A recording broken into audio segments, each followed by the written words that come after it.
ఓం సాయిరాం బాబా భక్తులందరికీ కూడా నమస్కారం అండి. అందరూ కూడా సుఖంగా సంతోషంగా ఎప్పుడూ కూడా ఆనందంగా ఉండాలి అని చెప్పి ఆ బాబాగారి తరపున నేను కూడా మనస్ఫూర్తిగా కోరుకుంటున్నాను.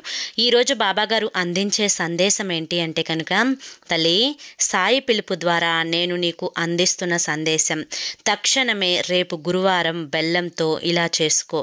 అక్షరాల 36,90,000 నీ చేతికి వస్తాయి. ఇది విన్న 3వ రోజుకి నీ కష్టాలన్నీ కూడా పోతాయి. ఇది పెడచెవిన పెడితే నేను కూడా నిన్ను కాపాడలేనమ్మా అని చెప్పి ఏదో తెలియని సందేశాన్ని ఈరోజు బాబాగారు మనకు అందించడానికి మన ముందుకు వచ్చారండి. మరి బాబాగారు ఏ సందేశం అందించినా కూడా అది మన భవిష్యత్తుకు పునాది అని చెప్పి మనందరికీ కూడా తెలిసిన విషయమే కదా. మరి ఎవరికైతే బాబాగారి మీద నమ్మకం ఉంటుందో వీడియోని చివరి వరకు చూడండి.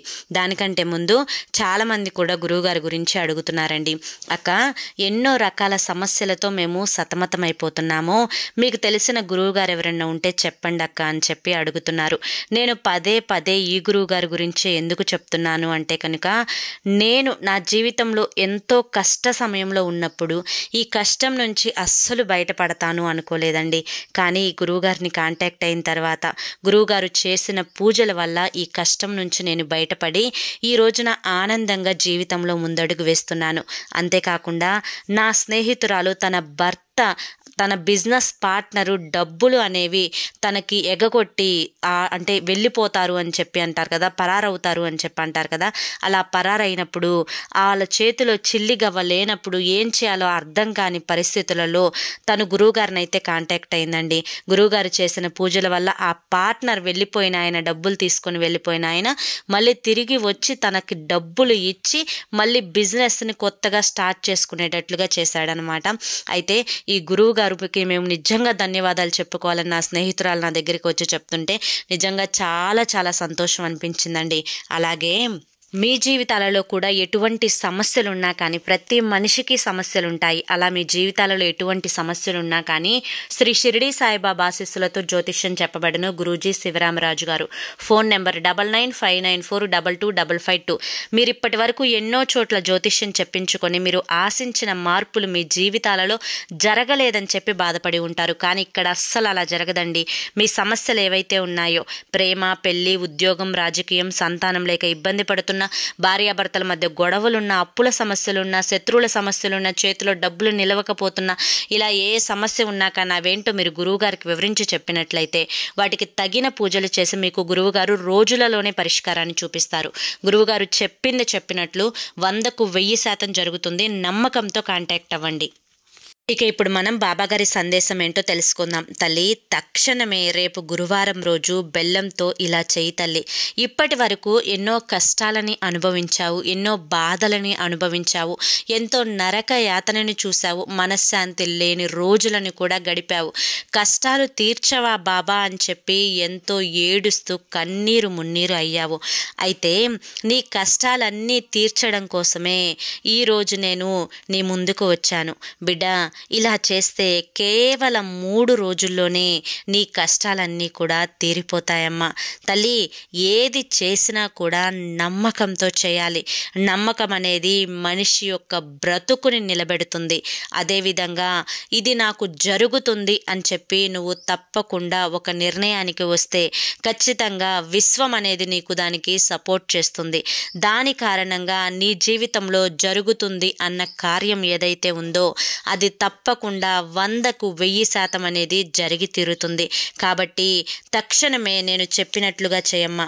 నువ్వు ఏ కష్టంలో ఉన్నా, ఏ బాధలో ఉన్నా ప్రతి గురువారం కూడా నాకు దీపాన్ని పెడతావు కదా తల్లి.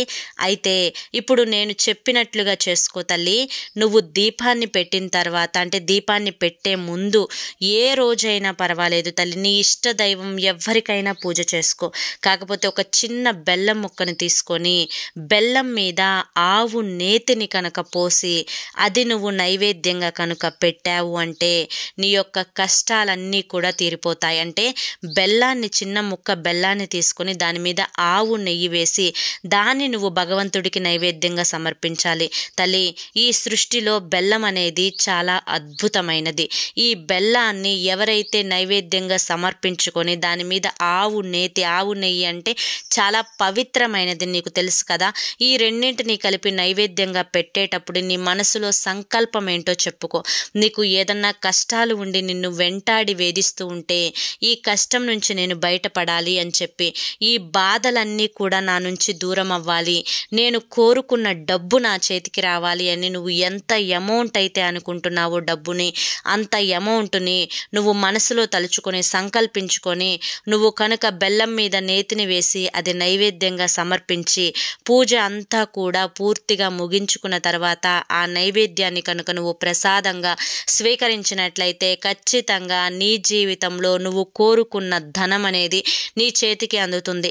నీ కష్టాలు కూడా తీరిపోతాయి. బిడ్డ, ఎంత కష్టపడినా కూడా డబ్బులు చేతిలో నిలవడం లేదు అని చెప్పి బాధపడుతున్నావు కదా. ఎందుకు నిలవడం లేదు అంటే కనుక లక్ష్మీదేవి చంచలమైన మనసు ఉన్న వ్యక్తి కాబట్టి ఆ అమ్మవారి దయ, కరుణ, కటాక్షాలు అనేవి నీ మీద పూర్తిగా కలగాలి అంటే కనుక అమ్మవారిని నువ్వు నీ యొక్క అంటే నీ దగ్గరే ఉంచుకోవాలి అనుకుంటే కనుక ఒక రోజు నువ్వు రాగి నాణాన్ని, పౌర్ణమి రోజు రాగి నాణాన్ని తీసుకో. రాగి నాణాన్ని పౌర్ణమి రోజు నీ మనసులో సంకల్పాన్ని చెప్పుకొని నువ్వు ఆరు బయట డాబా మీద వెన్నెలలో ఆ పౌర్ణమి కిరణాలు అంటే ఆ చంద్రుడి కిరణాలు రాగి నాణెం మీద పడేటట్లుగా పెట్టుకొని దాన్ని నువ్వు రాత్రంతా కూడా సంకల్పించుకొని అలా వదిలేసేసాయి. అలా వదిలేసి తెల్లవారుజామున ఆ రాగి నాణ్యాన్ని తీసుకొని నువ్వు డబ్బులు పెట్టుకునే బీరువాలో కానీ లేదా నీ పర్సులో కానీ ఆ రాగి నాణ్యాన్ని ఎప్పటికీ కూడా అలాగే ఉంచుకో తల్లి. ఇలా నువ్వు ప్రతి పౌర్ణమికి చేసుకుంటూ ఉంటే నీ చేతిలో డబ్బు అలాగే నిలిచి ఉంటుంది తల్లి. ఖర్చులు తగ్గుతాయి, ఆదాయం పెరుగుతుంది, వచ్చిన డబ్బు రెట్టింపుగా మారుతుంది తల్లి. ఈ ఒక్క పరిహారం అనేది నీకు చాలా అద్భుతంగా ఉపయోగపడుతుంది, నీ కష్టాలను తీరుస్తుంది. ఎందుకంటే ఈ భూమి మీద ప్రతి మనుగడ కొనసాగాలి అంటే డబ్బు అనేది చాలా ముఖ్యం. ఆ డబ్బు లేక నువ్వు ఎన్ని అగచాట్లు పడుతున్నావో నేను చూస్తూనే ఉన్నాను. కాబట్టి నువ్వు రాగి నాణెంతో ఈ విధంగా చేసుకుంటే నీ సమస్య అనేది పరిష్కారం అయిపోతుంది తల్లి.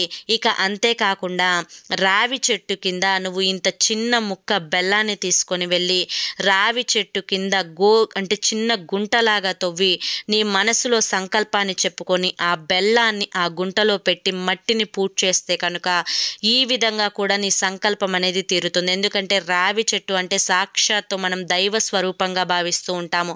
అంటే రావి చెట్టు లక్ష్మీనారాయణ స్వరూపంగా భావిస్తూ ఉంటాము.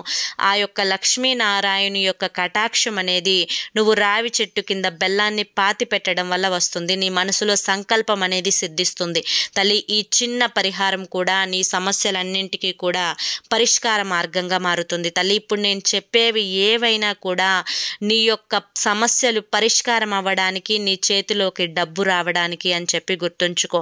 ఇంకొకటి ఏంటి అంటే కనుక బిడ్డ, నువ్వు ఒక రోజు గురువారం రోజు మందారాకు తీసుకో. మందారాకు మీద ఒక 2 స్పూన్లు ఎర్ర కందిపప్పు పెట్టు. ఈ విధంగా 2 స్పూన్లు ఎర్ర కందిపప్పు పెట్టిన తర్వాత ఈ మందార ఆకుని తీసుకొని వెళ్ళి రావి చెట్టు కింద పెట్టు. అప్పుడు కాకులు, ఏదైనా చిన్న చిన్న పక్షులు ఆ కందిపప్పు గింజలను తినడానికి వస్తాయి. ఈ విధంగా చేయడం వల్ల కూడా ఆ విధంగా పెట్టే ముందు నీ యొక్క సంకల్పాన్ని కనుక నువ్వు చెప్పుకొని కనుక పెట్టావు అంటే కనుక నీ యొక్క సంకల్పం అనేది తప్పకుండా సిద్ధిస్తుందమ్మా. ఇప్పుడు ఈ విధంగా బెల్లంతో నేను చెప్పినట్లుగా చేశావు అంటే కనుక ఖచ్చితంగా నీ సమస్యలన్నీ కూడా తీరిపోతాయి, నీ బాధలన్నీ కూడా తీరిపోతాయి. బిడ్డ, ప్రతిరోజు కూడా ఎంతో మౌనంగా ఉంటున్నావు. కొండంత బాధని మనసులో దాచుకొని ఆ కన్నీరు కూడా ఇంకిపోయేంత బాధని అనుభవిస్తూ ఉన్నావు. నీ భర్త మారాలి అన్నా కానీ, నీ బిడ్డలు నువ్వు చెప్పినట్లుగా వినాలి అనుకున్నా కానీ, నువ్వు అనుకున్నట్లుగా నీ కుటుంబం మలుచుకోవాలి అనుకున్నా కానీ, ఏది ఏమైనా కూడా సంకల్పం అనేది ముందు సిద్ధించాలి. ఈ సంకల్పాలు సిద్ధించడానికి రాగి నాణెం పరిహారము, రావి చెట్టు కింద బెల్లాన్ని పాతి పెట్టే పరిహారము, బెల్లాన్ని ఆవు నేతితో కలిపి నైవేద్యంగా పెట్టే పరిహారము, మందారాకు మీద ఎర్ర కందిపప్పు పోసి పెట్టే పరిహారము, ఈ 4 పరిహారాలు కూడా తప్పకుండా నువ్వు అనుకున్న సంకల్పాన్ని సిద్ధింపపరచుకోవడానికి, నువ్వు అనుకున్న కోరికలన్నీ కూడా నెరవేర్చుకోవడానికి, నువ్వు పడుతున్న కష్టాలు బాధలు అన్నీ కూడా తీరిపోవడానికి ఇవి నీకు చాలా అద్భుతంగా ఉపయోగపడతాయి. కాబట్టి నేను చెప్పినట్లుగా చేసుకో, నీకు అంతా కూడా శుభం జరుగుతుంది తల్లి. ఎందుకంటే నా బిడ్డ కష్టంలో ఉన్నప్పుడు నేనెలా చూస్తూ ఉండగలను? నా బిడ్డ కష్టాన్ని తీర్చినప్పుడే కదా తల్లి ఈ తండ్రి కూడా ఆనందంగా సంతోషంగా గడిపేది. మరి నా ఆనందం కోసం నేను నీ కష్టాన్ని తీర్చలేనా చెప్పు? నీ బాధలన్నీ కూడా తీర్చుకోవడానికే ఈ రోజున నేను నీకు ఈ పరిహారాలను తీసుకొని వచ్చాను. ఈ భూమి మీద పుట్టిన ప్రతి మనిషికి కూడా ఏదో ఒక కష్టం అనేది పట్టి పీడిస్తుందమ్మా. ఆ కష్టాలన్నీ కూడా తొలగించుకోవడం కోసం ఎన్నో పరిహారాలు ఉన్నాయి. ఇప్పుడు నేను చెప్పిన ఈ 4 పరిహారాలు నీ దగ్గర డబ్బు లేని లోటును తీరుస్తాయి, నువ్వు పడుతున్న కష్టాన్ని తీరుస్తాయి, నీ భర్తలో మార్పుని తీసుకొని వస్తాయి, నీ అనారోగ్య సమస్యలను కూడా తీరుస్తాయి, నువ్వు పట్టిందల్లా కూడా బంగారం అయ్యేలా చేస్తాయి. ఇవన్నీ కూడా నీకు అద్భుతంగా ఉపయోగపడతాయి తల్లి. ఇవి చేసుకొని చూడు, నీ జీవితంలో అద్భుతమైన మిరాకిల్స్ అనేది జరుగుతాయి అని చెప్పి ఈరోజు బాబాగారు మనకి చాలా చక్కటి సందేశాన్ని అందించారండి. మరి ఈ సందేశంలో బాబాగారు మనకి 4 పరిహారాలు చెప్పారు. ఈ 4 పరిహారాలు మన దగ్గర డబ్బు ఉండడానికి మార్గాలు, ఈ 4 పరిహారాలు మన కష్టాలు తీరడానికి మార్గాలు, ఈ 4 పరిహారాలు మన కోరికలు తీర్చుకోవడానికి మనకి బాబాగారు అందించిన మార్గాలు. మరి తప్పకుండా ఈ 4 కనీసం 2 అయినా కూడా చేసుకొని చూడండి. ఏ గురువారమైనా చేసుకోవచ్చు. ఈ 2 చేసుకున్నా కానీ 3 గురువారాలు చేసే లోపలే మీ కష్టాలన్నీ కూడా తీరిపోతాయి అని చెప్పి బాబాగారు మనకి చెప్తున్నారు. కాబట్టి ఖచ్చితంగా ప్రతి ఒక్కరూ కూడా చేసుకుని తీరాలి అని చెప్పి ఈ రోజున బాబాగారు చెప్పిన సందేశంలో ఉన్న ఆంతర్యం, ఈ ఆంతర్యం మీ అందరికీ కూడా అర్థమైంది, నచ్చింది అనుకుంటున్నాను. నచ్చింది, అర్థమైంది అనిపిస్తే ఈ వీడియోకి ఒక చిన్న లైక్ ఇవ్వండి. మీరిచ్చే లైక్ వల్ల మరి కొంతమంది కష్టాల్లో ఉన్న వారికి ఈ వీడియో రీచ్ అవుతుంది. కాబట్టి తప్పకుండా ఈ వీడియోకి ఒక చిన్న లైక్ ఇవ్వండి. కింద కామెంట్ సెక్షన్లో ఓం సాయిరామ్ అని చెప్పి టైప్ చేయండి. లేకపోతే ఒక చిన్న లవ్ సింబల్ కానీ, ఒక చిన్న లైక్ సింబల్ కానీ, కింద కామెంట్ సెక్షన్లో నమస్కారం సింబల్ కానీ ఇవ్వండి. ఇక ఫస్ట్ టైం మన ఛానల్లోకి వచ్చినట్లయితే మన ఛానల్ని సబ్స్క్రైబ్ చేసుకొని సపోర్ట్ చేయండి. రేపు మరొక మంచి సందేశంతో తప్పకుండా కలుసుకుందాం. అంతవరకు కూడా బాబా ఆశీస్సులు మీపై ఉండాలి అని చెప్పి మనస్ఫూర్తిగా కోరుకుంటూ సర్వేజన సుఖినో భవంతు. ఓం సాయిరామ్.